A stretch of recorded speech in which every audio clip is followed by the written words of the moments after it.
apakah sah puasa orang yang berpikiran paham liberal? Ya, selama dia melakukan atau menjalankan semua, ya, dia memiliki syarat puasa dan dia menjalankan rukun puasa, ya sah.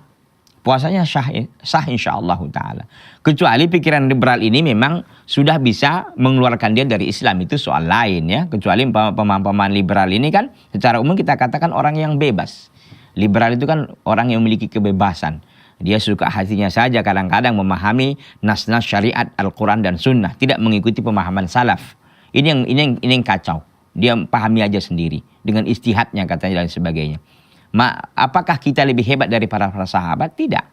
Karena pemahaman para sahabat menjadi kunci kebenaran di dalam kita memahami Al-Quran dan Sunnah. Jadi selama dia memang pemahaman dia tidak sampai mengeluarkan dia dari situ dan dia menegakkan semua, dia cukup sama dia syarat dan rukunnya, ya puasanya insyaallah ta'ala sah.